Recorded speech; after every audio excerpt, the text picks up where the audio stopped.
O que acontece quando o homem que construiu impérios com as mãos usa essa mesma força para destruir a vida que jurou proteger?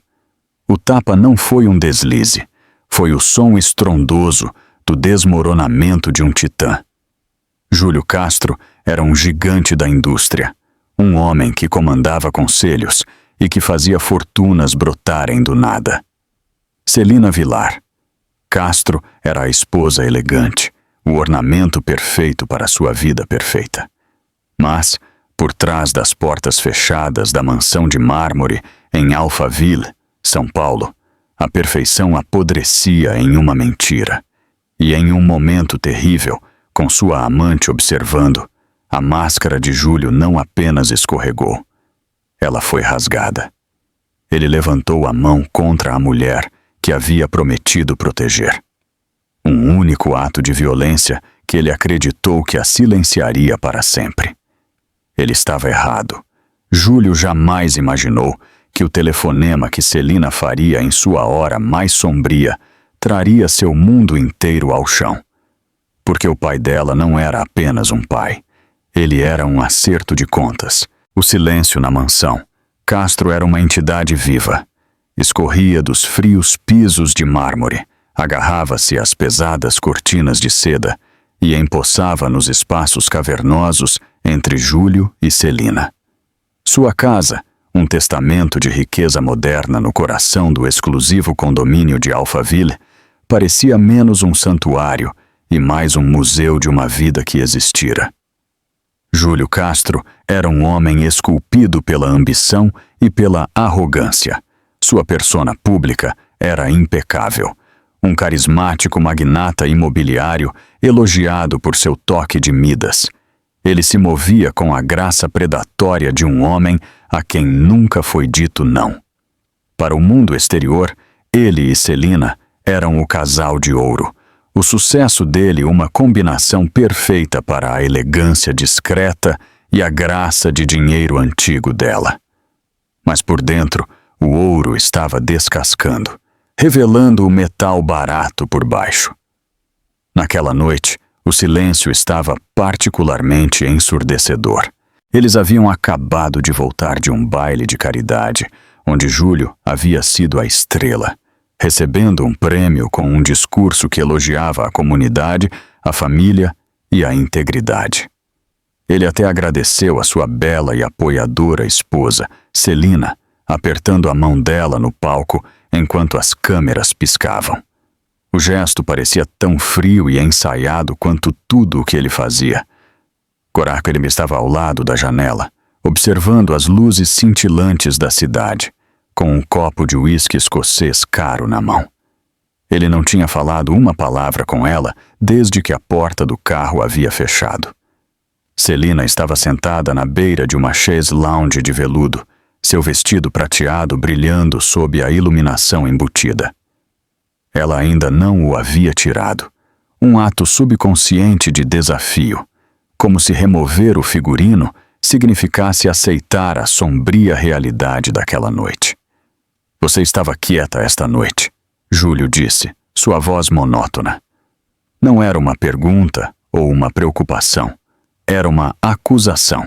Eu estava cansada, Celina respondeu, sua própria voz mal um sussurro. Foi uma noite longa.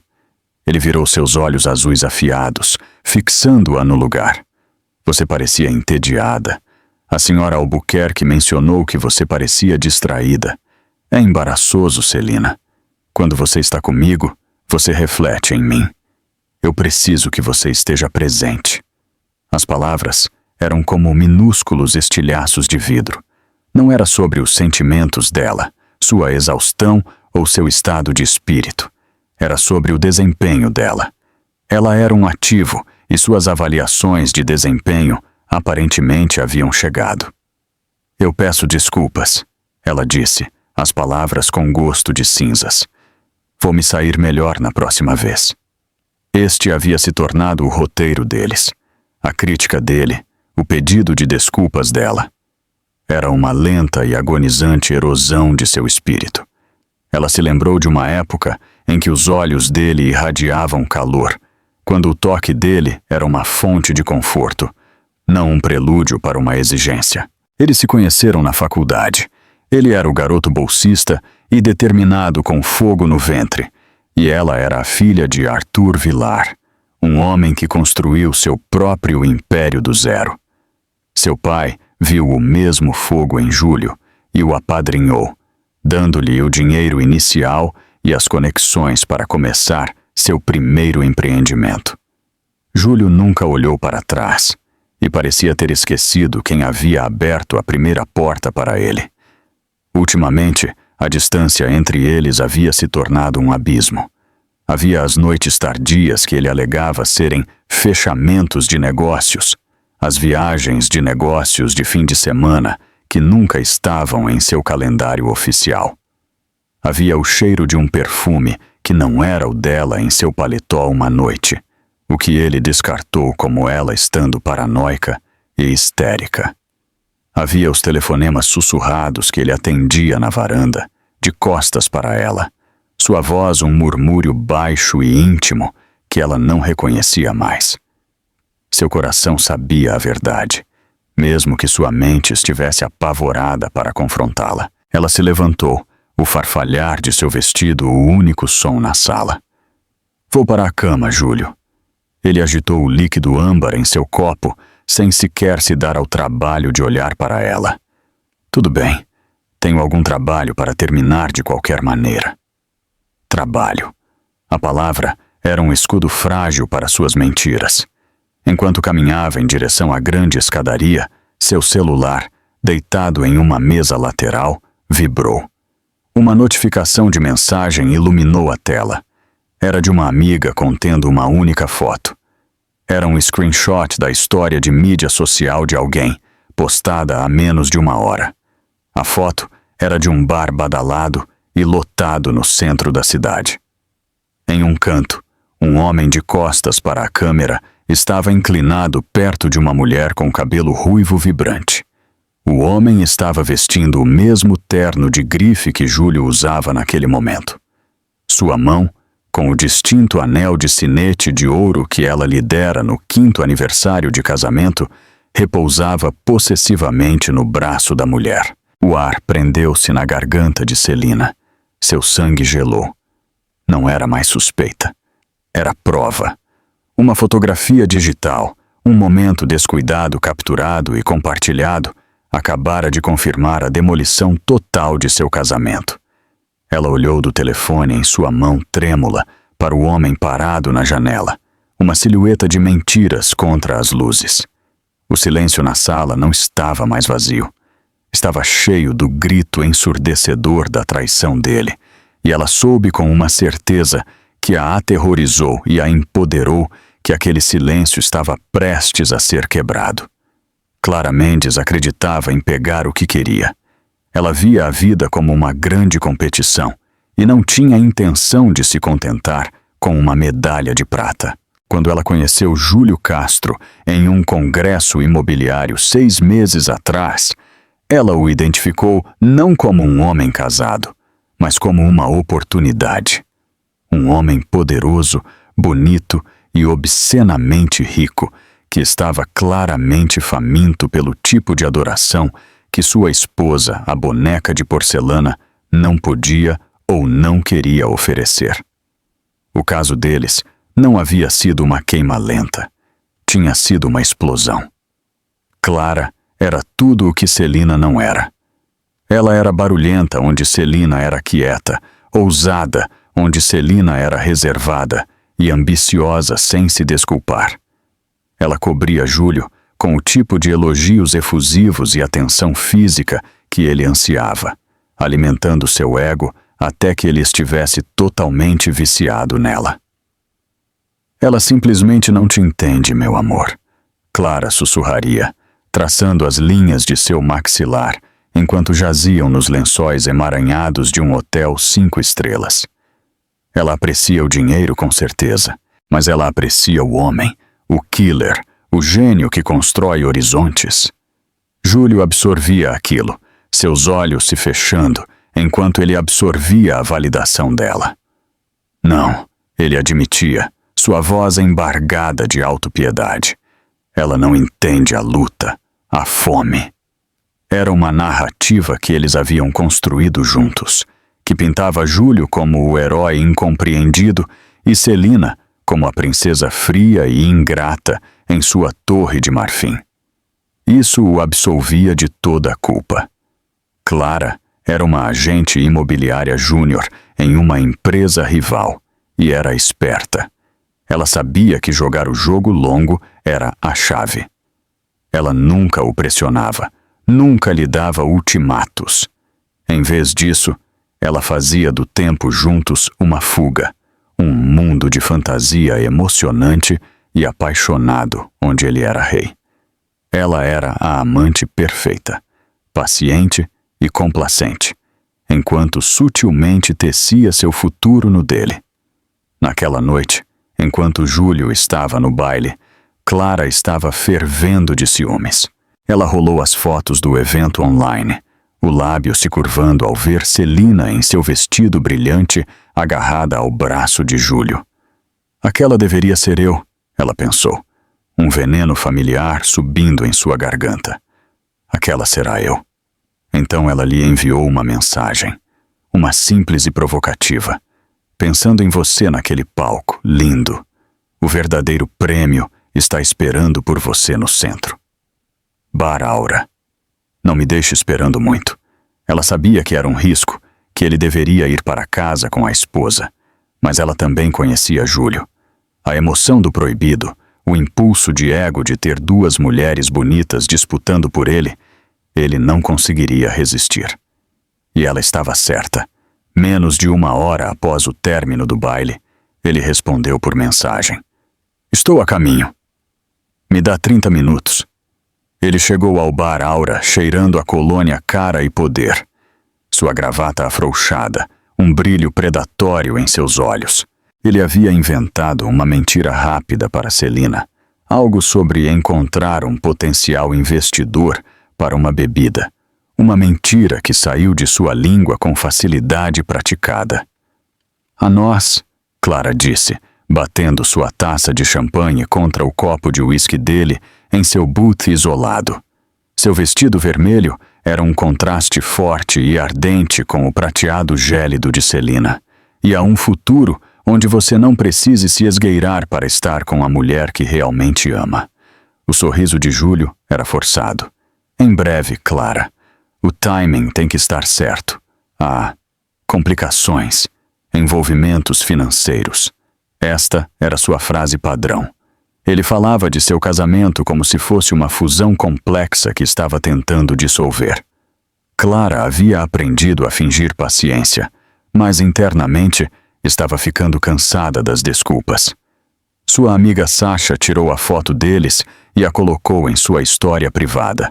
Uma pequena emoção para Clara, uma forma de se sentir mais real.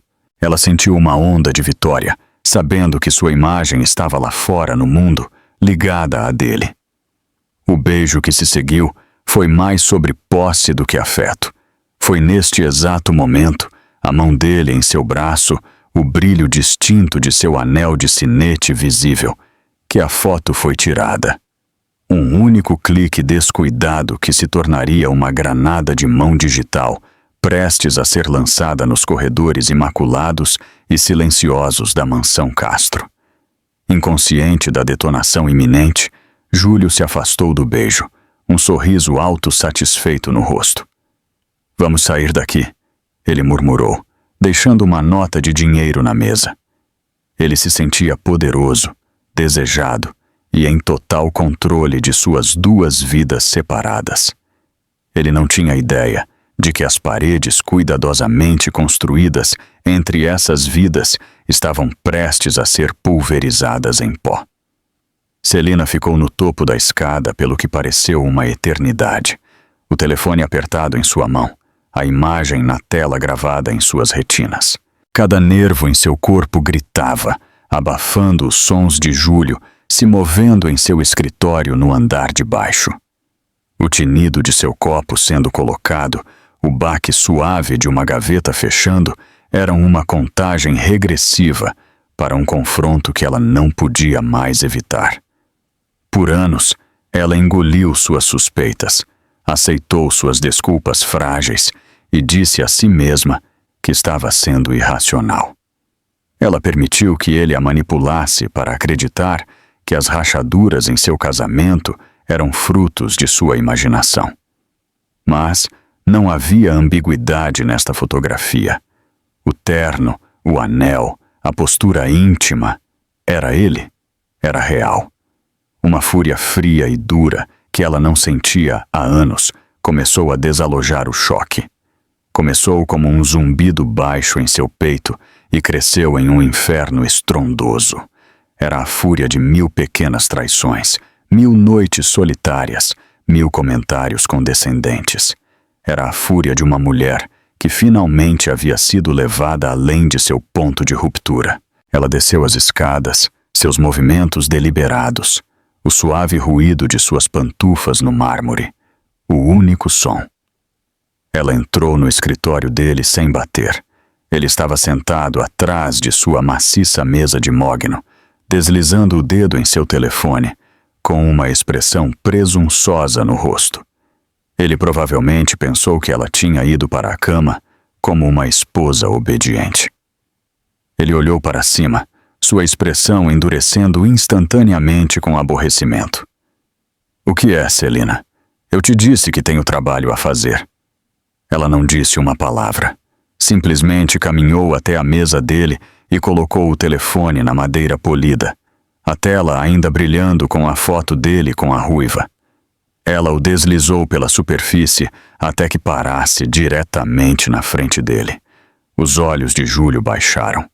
Por uma fração de segundo, um vislumbre de pânico puro e não adulterado cruzou seu rosto. Sua máscara, cuidadosamente controlada, escorregou. Ele viu o anel, o terno, o cabelo ruivo inconfundível de Clara. Seu maxilar se apertou, mas tão rapidamente quanto o pânico apareceu, ele se foi, substituído por uma máscara de fúria fria. Ele estava encurralado e, como um animal encurralado, escolheu atacar. "O que é isso?" ele rosnou, empurrando o telefone de volta para ela. "Você está me espionando agora?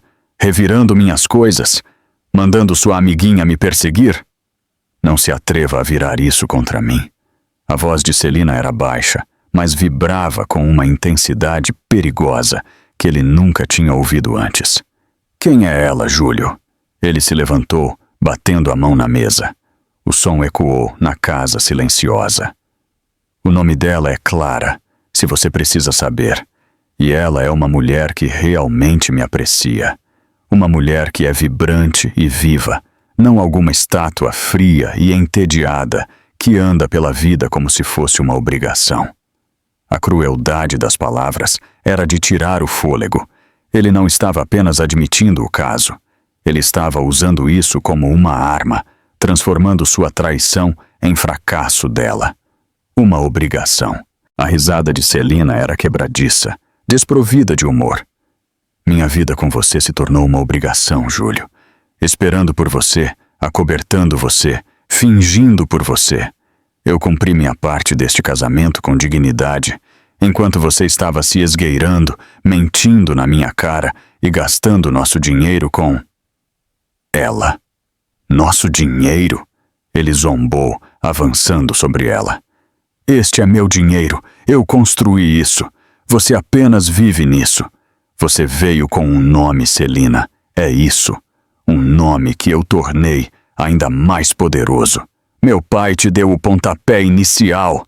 Ela rebateu, lágrimas de raiva e mágoa brotando em seus olhos. "E eu o paguei 100 vezes mais." Ele gritou, o rosto contorcido de raiva. "Eu não devo nada a ele, e certamente não devo nada a você. Este casamento tem sido um peso no meu pescoço por anos." De repente, a porta da frente se abriu. Celina e Júlio congelaram, virando-se para ver a própria Clara Mendes entrando. Ela estava segurando a maleta de Júlio, que ele aparentemente havia deixado em seu carro. Um sorriso triunfante, de gata, estava em seu rosto. "Júlio, querido, Você esqueceu isso. Ela ronronou, seus olhos passando com desdém por Celina. Oh, estou interrompendo algo. A audácia era surpreendente. Ela não tinha sido apenas um segredo. Ela estava ali, na casa deles, uma manifestação física da desonestidade de Júlio. O pânico de Júlio havia sumido, substituído por uma arrogância descarada. Ter Clara ali parecia encorajá-lo, como se a presença dela validasse sua escolha.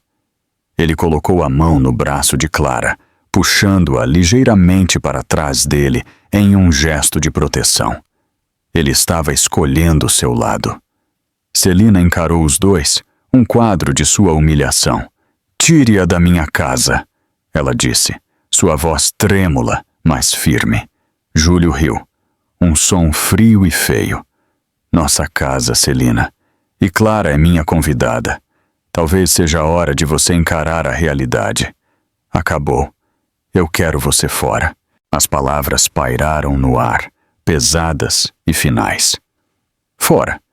Ele a queria fora do lar que ela havia construído, da vida que ela havia suportado. Todos os anos de sacrifício, de morder a língua, de esperar que as coisas melhorassem, tudo se resumia a isso. Ser jogada fora em sua própria casa, na frente de sua amante. Algo dentro dela se partiu. "Não", ela disse, sua voz subindo. "Ela vai sair. Esta é a minha casa e você não vai me desrespeitar nela." Ela deu um passo em direção a Clara, seus olhos em brasa. "Saia!" Antes que pudesse dar outro passo, Júlio se moveu. Ele agarrou o braço dela, seus dedos cravando na pele dela como garras. "Não se atreva a falar com ela desse jeito." Ele sibilou, seu rosto a centímetros do dela. "Me solta, Júlio!" ela gritou, tentando libertar o braço. E então aconteceu. Em um flash de raiva descontrolada, com sua amante observando com olhos arregalados de triunfo, Júlio levantou a outra mão e deu um tapa no rosto de Celina. O estalo do impacto foi seco e nauseante, ecoando pelo hall cavernoso. Celina cambaleou para trás, sua cabeça chicoteando para o lado, uma dor latejante e ardente explodindo em sua bochecha. O choque foi tão profundo que roubou o ar de seus pulmões. Não era apenas a dor física, era a violação total. A confirmação brutal final de que o homem que ela amara um dia havia sumido, substituído por aquele monstro. Ela levou uma mão trêmula à bochecha, os olhos arregalados de horror e descrença fixos nele. Naquele momento, o mundo inteiro pareceu desmoronar, deixando apenas o silêncio ensurdecedor, a dor latejante e a percepção arrepiante de que ela estava em uma sala com um homem que não era mais apenas seu marido, mas seu inimigo. O tempo pareceu se distorcer. O zumbido nos ouvidos de Celina era mais alto do que o pequeno e presunçoso suspiro que escapou dos lábios de Clara. Júlio estava diante dela, seu peito ofegante, seu próprio choque lentamente surgindo enquanto ele olhava para sua mão e depois para a marca vermelha florescendo no rosto de sua esposa. Por uma fração de segundo, um vislumbre de algo. Arrependimento? Medo. Cruzou suas feições, mas foi rapidamente extinto por uma redobrada raiva. "Viu o que você me fez fazer?" Ele cuspiu, o clássico refrão do agressor. "Você me provocou. Você me levou a isso." Celina não respondeu. Não conseguia. Sua mente era um turbilhão de dor escaldante e clareza fria como gelo. O nevoeiro de seu casamento, os anos de dúvida, esperança e negação haviam sido violentamente varridos. Ela viu Júlio exatamente como ele era. Um homem fraco e cruel, escondido atrás de uma fachada de poder. E o mais importante, ela se viu não como vítima, mas como uma sobrevivente prestes a fazer uma escolha. "Arrume suas coisas", Júlio ordenou, sua voz tremendo de adrenalina. Eu quero você fora esta noite. Clara se adiantou, colocando uma mão proprietária nas costas de Júlio. Júlio, amor, se acalme, ela arrulhou, embora seus olhos dançassem de vitória. Ela olhou para Celina com desprezo indisfarçável. Você ouviu ele. Fora. O olhar de Celina se elevou do chão e encontrou o de Clara. Não havia mais medo em seus olhos, apenas um vazio arrepiante que parecia desarmar a outra mulher. Sem uma palavra, Celina se virou e caminhou, não para o quarto de casal para fazer as malas, mas em direção à pequena biblioteca no corredor. Seus movimentos eram firmes, quase robóticos. Aonde você pensa que está indo? Júlio gritou atrás dela. Eu mandei você fazer uma mala. Ela o ignorou. Fechou as pesadas portas de carvalho da biblioteca atrás de si. O clique sólido da tranca fornecendo uma barreira fina, mas necessária. Suas pernas finalmente cederam, e ela afundou no tapete persa, seu corpo tremendo incontrolavelmente. As lágrimas vieram então, quentes e silenciosas, abrindo sulcos na maquiagem de seu rosto e ardendo na pele sensível de sua bochecha. Ela chorou não pela perda do marido, mas pela perda de si mesma. Pela mulher que ela tinha sido antes de começar a encolher para acomodar o ego maciço dele. O choro durou apenas alguns minutos. Então a fúria fria retornou, mais clara e mais focada do que antes. Ele havia posto as mãos nela. Ele havia trazido a amante para sua casa. Ele havia dito a ela para sair. Isso não era apenas um fim. Era uma declaração de guerra, e ele não tinha ideia de que ela não estava desarmada. Sua mão trêmula procurou seu telefone. Havia apenas uma pessoa para quem ela poderia ligar. Uma pessoa que lhe dissera por anos que Júlio era um tubarão que um dia morderia a mão que o alimentava.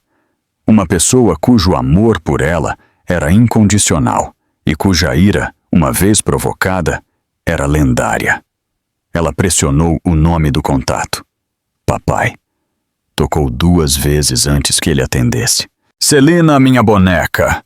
É tarde. Está tudo bem? A voz de Arthur Vilar era profunda e calma. A voz de um homem acostumado a estar no controle. O momento em que ouviu sua voz, um soluço irrompeu de seus lábios. Papai. Ela engasgou a palavra, mal audível. A calma na voz dele se desvaneceu, substituída por aço afiado. O que há de errado? O que aconteceu?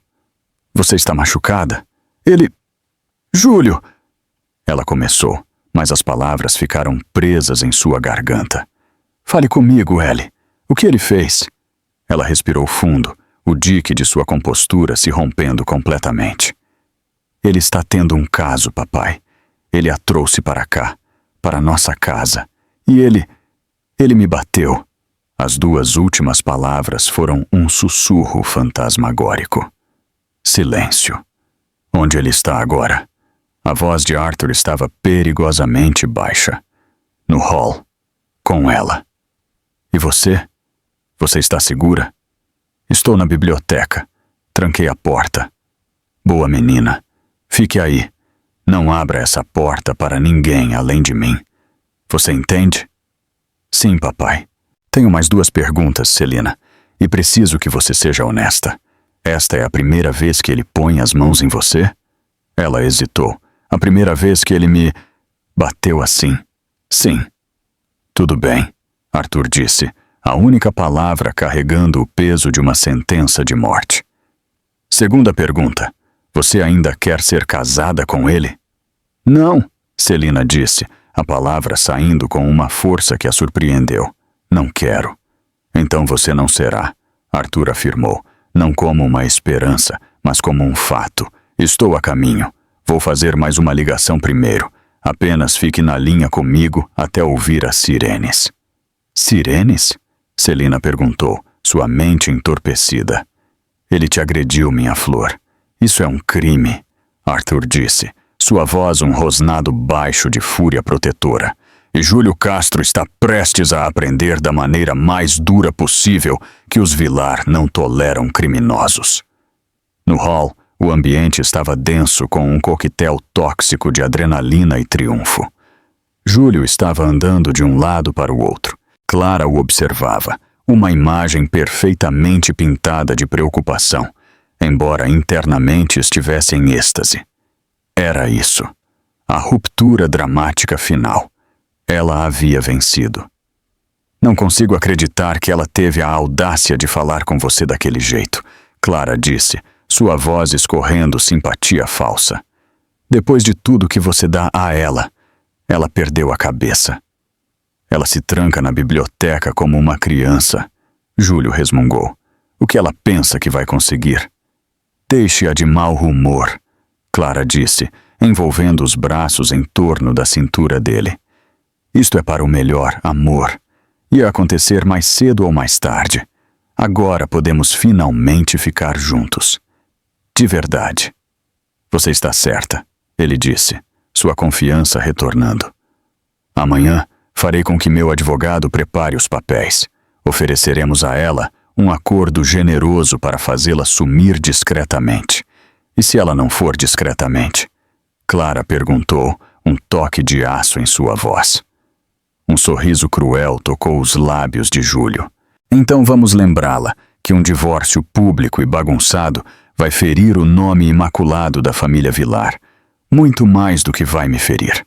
O pai dela vai querer evitar um escândalo. Ela vai aceitar o acordo. Ele sentiu uma onda de poder. Ele havia confrontado sua esposa, estabelecido seu domínio e agora estava planejando a limpeza. Ele a levou para a sala de estar, servindo-lhes uma bebida comemorativa no decantador de cristal.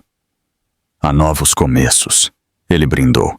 Eu bebo por isso, Clara disse, seus olhos brilhando. Eles se sentaram no sofá, Clara aninhada contra ele, traçando o mapa do futuro deles. Ele teria a vida que merecia, com a parceira que merecia. O pensamento fraco e incômodo da marca vermelha no rosto de Celina foi empurrado para o fundo, enterrado sob camadas de autojustificação e excitação por sua recém-descoberta liberdade. Enquanto isso, trancada na biblioteca, Celina estava ouvindo, não os sons abafados da celebração deles, mas a voz constante e reconfortante de seu pai, do outro lado da linha. Ele não a pressionou por detalhes. Ele apenas falou com ela sobre sua infância, sua mãe, sobre uma história engraçada de férias em família, anos atrás. Ele a estava ancorando, puxando-a de volta do precipício do choque e do desespero. Ele estava lembrando-a de quem ela era. Não apenas a esposa de Júlio Castro, mas a filha de Arthur Vilar. Eles estão a 2 quadras de distância, minha boneca, Arthur disse calmamente, seu tom voltando aos negócios. Eu estou logo atrás deles. Quando você ouvir a campainha, quero que você fique onde está, até eu ir te buscar pessoalmente. Entendido? Entendido, Celina sussurrou. Então ela ouviu. Um som distante crescendo cada vez mais perto. Um som que cortou o silêncio planejado de Alphaville. Um lamento agudo e penetrante. Sirenes. Na sala de estar, Júlio e Clara também ouviram. Júlio franziu a testa, levantando-se e caminhando até a janela. Que diabos! Provavelmente um alarme falso na casa dos vizinhos. Ele se virou. Mas as sirenes não desapareceram. Elas ficaram mais altas, mais próximas, culminando em um silêncio abrupto bem em frente à casa deles. Então a noite foi rasgada por luzes vermelhas e azuis piscantes, pintando padrões estroboscópicos nas paredes da sala de estar e refletindo nos copos de cristal em suas mãos. Júlio encarou, sua boca subitamente seca.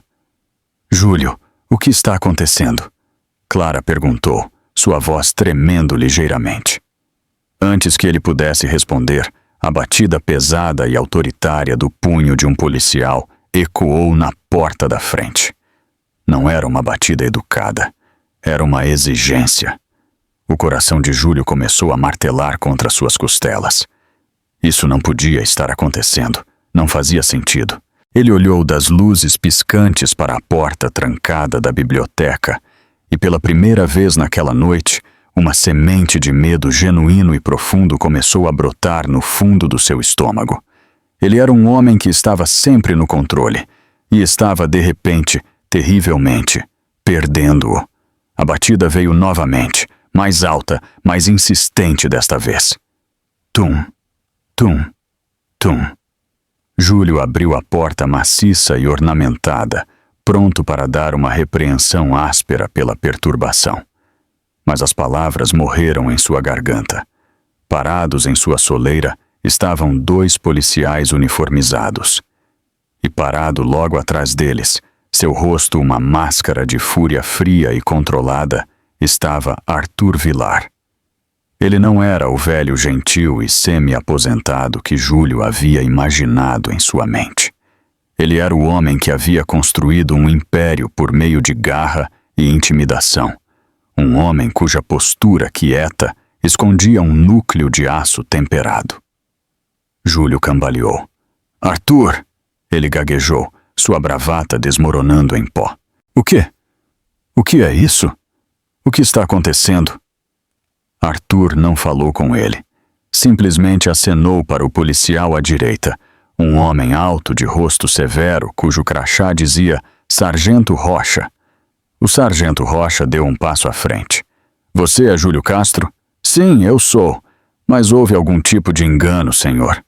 Recebemos uma denúncia de agressão doméstica neste endereço", Miller disse, sua voz um monótono oficial. "Precisamos entrar para garantir a segurança da vítima." O sangue de Júlio gelou. Vítima.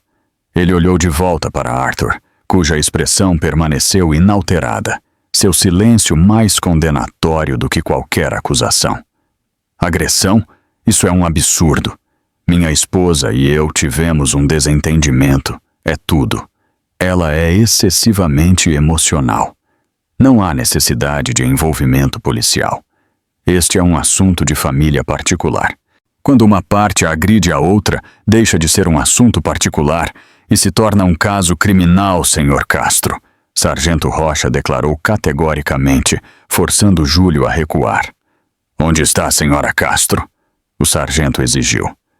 Do final do corredor, a tranca da porta da biblioteca se abriu. A porta balançou para dentro e Celina emergiu. Ela estava emoldurada na porta, seu rosto pálido, mas sua expressão resoluta. A marca vermelha e inflamada em sua bochecha estava claramente visível sob as luzes brilhantes do hall. A visão disso fez o ar ficar parado. Era a prova inegável. "Celina", Júlio começou, sua voz suplicante. Diga a eles que isso é um mal-entendido. Diga a eles que você está bem." O olhar de Celina encontrou o dele.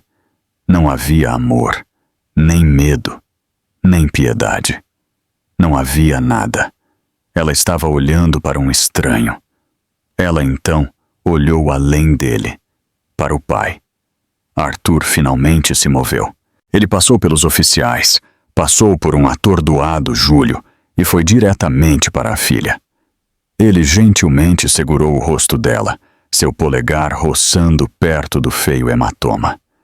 "Eu estou aqui, minha boneca", ele disse suavemente. "Acabou agora." Ele a envolveu em um abraço protetor e a conduziu para longe da cena, em direção à porta da frente. O sargento Rocha voltou sua atenção total para Júlio. "Senhor Castro, com base na evidência visível de lesão e no testemunho da vítima, o senhor está preso por agressão doméstica." As palavras atingiram Júlio como um golpe físico. "Preso? Você não pode estar falando sério. Você não sabe quem eu sou." "Eu sei que você é um homem que supostamente agrediu sua esposa", Rocha retrucou. "Vire-se e coloque as mãos atrás das costas." O pânico puro e absoluto apoderou-se de Júlio. Isto não estava acontecendo. Os vizinhos, a mídia, seus parceiros de negócios. Toda a sua vida foi construída sobre uma reputação de poder e controle. Uma foto dele algemado a destruiria. Isso é por causa dele, Júlio gritou, apontando um dedo trêmulo para Arthur, que agora estava na varanda com Celina. Ele está usando sua influência. Isso é ilegal. O segundo oficial se adiantou. Senhor, o senhor precisa se acalmar e cooperar. Mas Júlio estava além da razão. Ele deu um passo para trás, balançando a cabeça descontroladamente. Não, saia da minha casa. Esse foi o último erro. Os oficiais se moveram com eficiência rápida e praticada. Eles agarraram seus braços, o torceram e forçaram suas mãos para trás. O clique metálico e agudo das algemas, travando em seus pulsos, foi o som mais alto que Júlio já ouvira. Foi o som do fim de seu mundo. Enquanto o conduziam, cambaleante e protestando, para fora de sua própria porta da frente, ele viu Celina ao lado de seu pai, seu rosto ilegível, enquanto observava a humilhação total dele. E ele viu Clara, ainda congelada na soleira, seu rosto uma máscara de horror ao perceber que havia atrelado sua carroça a uma estrela cadente e em chamas. O poder, o prestígio, a ilusão cuidadosamente elaborada, tudo desapareceu no brilho frio e implacável das luzes da polícia. Ele não era mais um titã. Ele era apenas um criminoso em um terno ridiculamente caro, sendo forçado para o banco de trás de um carro de polícia. O couro frio do banco traseiro do carro de polícia parecia um bloco de gelo contra a pele de Júlio. A porta bateu com uma finalidade absoluta, selando-o dentro do espaço apertado. Através das grades da janela, ele viu sua vida perfeita se desenrolar em tempo real. Sua mente era uma confusão frenética e caótica. Ele estava tentando calcular, traçar estratégias, encontrar uma saída para isso, mas seus pensamentos estavam escorregadios, recusando-se a se juntar. Advogados. Eu preciso do meu advogado. Um telefonema. Eu consigo um telefonema. Eu posso consertar isso. Eu vou processá-los por prisão injusta. Eu vou arruinar aquele policial. Eu vou... Seu monólogo interno frenético foi interrompido por uma súbita pressão esmagadora em seu peito. Parecia que um bloco de concreto havia caído sobre ele. Sua respiração vinha em golfadas irregulares e superficiais. Uma sensação estranha e formigante se espalhou por seu braço esquerdo, e as luzes piscantes do lado de fora pareciam borrar e distorcer, transformando-se em rastros sem sentido de vermelho e azul. Eu não consigo respirar. Ele conseguiu engasgar, sua voz um chiado estrangulado. Sargento! Acho que ele está tendo um ataque de pânico ou algo assim, o oficial no banco do passageiro disse. Ou um ataque cardíaco. Droga! Chame a ambulância, Sargento Rocha respondeu. O mundo de Júlio estava encolhendo para um ponto minúsculo. A humilhação, a perda repentina e total de controle. A aterrorizante percepção do verdadeiro poder de Arthur Vilar. Foi um choque sistêmico maciço que seu corpo não conseguiu suportar. Ele não estava apenas perdendo sua esposa ou sua liberdade pela noite. Ele entendeu naquele momento que estava perdendo tudo. Sua empresa, a Castro Empreendimentos, foi construída sobre uma fundação de empréstimos e linhas de crédito subscritas por bancos, onde Arthur Vilar estava no conselho ou tinha conexões profundas. Os contratos multimilionários que ele acabara de garantir para um novo arranha-céu eram com consórcios que incluíam os velhos amigos de Arthur. Todo o seu império, que ele tão arrogantemente alegava ter construído sozinho, estava sendo escorado pelo próprio homem que ele acabara de fazer seu inimigo mortal. Ele não tinha apenas dado um tapa em Celina. Ele havia dado um tapa em todo o legado Vilar. E o recuo não era uma batalha legal. Era aniquilação. Essa percepção o atingiu com a força de um golpe físico. A pressão em seu peito se intensificou, tornando-se uma dor insuportável e dilacerante. Sua visão se estreitou. A última coisa que ele viu antes que tudo ficasse preto foi o rosto frio e implacável de Arthur Vilar, observando-o da rua enquanto os paramédicos corriam em direção ao carro de polícia. Então Júlio Castro, o titã intocável, desabou, inconsciente, contra a janela do carro de polícia. Júlio não morreu.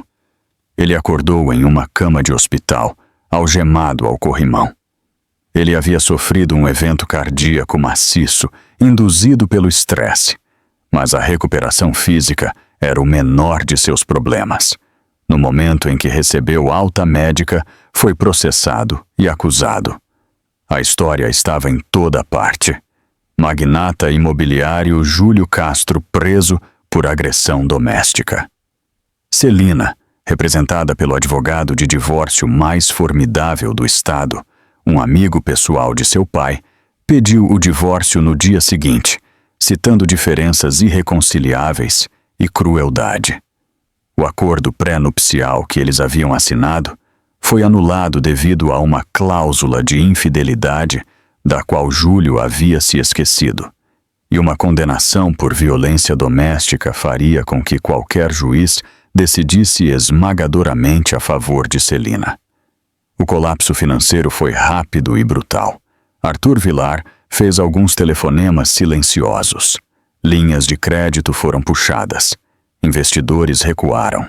O Conselho da Castro Empreendimentos votou por removê-lo como CEO. Seus bens foram congelados. Em um mês, o império que ele pensava ter construído estava sendo desmantelado e vendido por partes. Clara Mendes desapareceu. Diante do escândalo público e percebendo que Júlio não era mais um bilhete para a vida boa, mas uma viagem só de ida para a ruína social e financeira, ela sumiu, seu nome para sempre manchado por sua associação com a queda dele. Celina nunca mais falou com Júlio. Ela reassumiu seu nome de solteira, Vilar. Com o apoio do pai, ela voltou para a faculdade para terminar a graduação em arquitetura que havia abandonado. Ela vendeu a mansão fria e silenciosa e se mudou para um apartamento claro e arejado na cidade.